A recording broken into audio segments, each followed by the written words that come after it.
Hey, bro. Hey, that's enough, bro. That's enough. Okay, we got it, bro. We got it, bro. She got it, bro. It's cool. Yeah. Y'all let each other go. Y'all let each other go.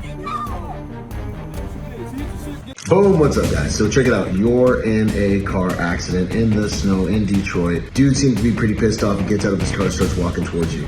As he's walking towards you, you know, if you look at his body language, it's ominous. Like, you got more than 5 senses, whether you believe it or not, and there's one inside your gut that will tell you when things are about to get a little bit weird. The dude had that weird walk, man, and he's like walking up to you and you're kind of like, golly, he's got that Terminator / Jason walk. And this is your first cue that like everything might not be okay. You think he's gonna ask you for your license and registration, right? So now you go into the video you watched from Byron Rodgers on what to do after an accident if a dude gets weird with you on the side of the road. So you're looking for target indicators, always like, what is this body language telling me? This dude definitely seems upset and it seems like he's on a mission. He's vectoring in. Obviously, you can't determine whether he's what level of either social friction, violence, or is he just coming to get your insurance? So you kind of gotta determine where this guy's at. So that's gonna be verbal cues.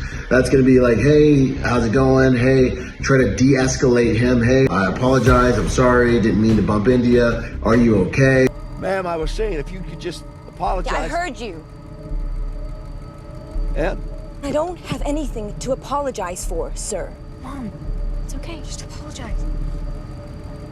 Well, I don't think that's really true of any of us now, is it?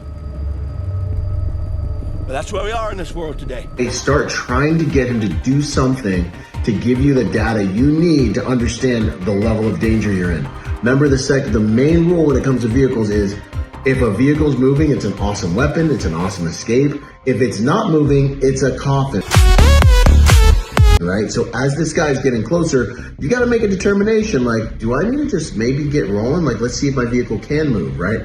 As the guy gets closer, he throws rocks, he does things that identifies that he wants to physically assault her, right? So when he throws that first rock, that first whatever, it's, hey, my favorite martial art, faster than you, food, right? So at that point, I would get safe distance and I would probably get away from the dude and be like, look, dude, you can call the cops, you can call insurance. I felt unsafe. Write the police report before you make the decision. I feel unsafe. I'm a female. I'm on the side of the road. I don't want to be here with this guy.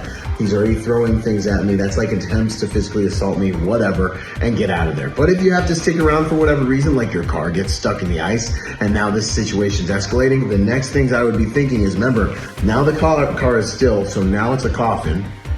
I'm either gonna lock myself in and hope for the best and hope someone gets there, or it's time to evacuate. And when you're evacuating a vehicle in a possibly dangerous situation, look, identify exactly where you're gonna go, exactly where you're going for help, provision, shelter, all those things.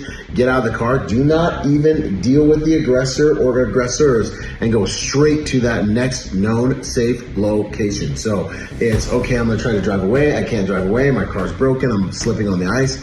Time to get out and go foot mobile to the next known safe location. I'm not gonna engage this guy. I'm not letting him get close enough to engage me, but you're just on the get me out of this dangerous situation where this guy is willing to go the distance mode. And then you see that obviously masculinity, you know, toxic masculinity is policed by just masculinity, right? So if one guy's about to do something wrong, masculinity polices itself. This is why you actually want as many strong men around you as possible, because we will police ourselves, right? And you can't do it as a female. So then we see that, you know, as she's getting slammed up against the car, the boys step in and are like, hey, bro, ceasefire, you made your point, we get it.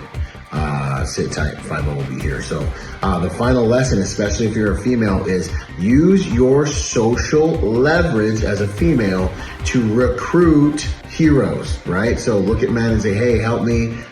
Ask the store clerk if you feel like you're getting followed in the store. Hey, this guy's weirding me out. Like, be wrong, be willing to be wrong.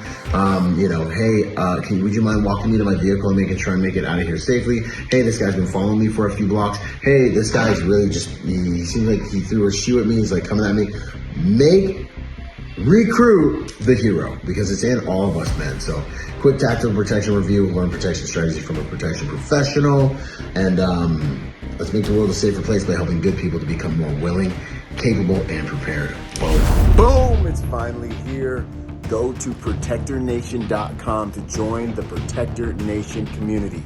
Learn online and become part of our Protector Nation family. I look forward to seeing you guys there and for us all to join forces to make the world a safer place by helping good people to become more dangerous.